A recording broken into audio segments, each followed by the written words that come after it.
जहां पर 60 वर्ष से ऊपर की कोई महिला ग्रामीण परिवेश में आप दिखा दीजिए जो कमर से झुकी हुई न हो। कोई महिला दिखा दीजिए जिसकी हाइट 5 फीट 5 इंच से ज्यादा हो।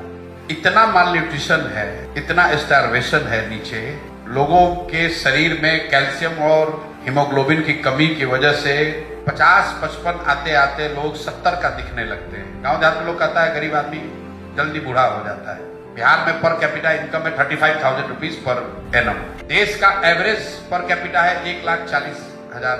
गोवा का पर कैपिटा है 2,70,000। अगर कोई आपको कह रहा है कि मैं बिहार को नंबर 1 बना दूंगा, आप कैलकुलेटर निकाल लीजिए कि 32,000 को 2 लाख होने में कितना बरस लगेगा, किस रफ्तार से बढ़िएगा। और जब आप बढ़िएगा तो गोवा के लोग कपड़ा ओढ़ के सोएंगे थोड़े, वो भी तो बढ़ रहे होंगे। तो अगर आप बिहार के ग्रोथ की मॉडलिंग करेंगे अगले 20 साल, if we grow at the rate which has never ever been seen by any state in India, to come to the national average it will take us 10 years. इतना पीछे हम लोग छूट गए हैं। Yes, we can talk about large industry, we can talk about biotech, we can talk about artificial intelligence and all. I don't want to appear pessimistic, but we have to be realist. What you would see a transformational change is in education and complete stopping of distress migration. ये 10-12 हजार रुपया के लिए लोगों का बाहर जाना, ये रुकना चाहिए। मेरे साथ जितने लोग हैं, जितने दुनिया भर में मैं लोगों को जानता हूँ, वो सिर्फ इस चीज को सॉल्व करने में हम लोग की ताकत है कि डिस्ट्रेस माइग्रेशन को रोका जाए।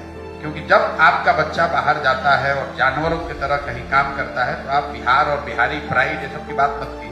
For me, that is the real crisis I need to solve, we need to solve, rather than कि भैया हॉस्पिटल कितना बढ़िया हो जाए। बहुत जरूरी है, लेकिन उसमें इंक्रीमेंटल सुधार से काम हो सकता है। We need to invest in education and we need to invest in creating jobs so that our people are not forced to go and do this forced employment for 10,000, 12,000.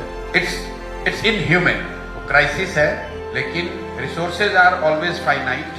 Hence, you have to prioritize what you want to do. मुझे ऐसा लगता है बच्चों की यहाँ पढ़ाई और रोजगार, अगर ये 2 चीज हो जाए अगले 10 साल में, तो हेल्थ में आपको बाय डिफॉल्ट कुछ सुधार दिखेगा।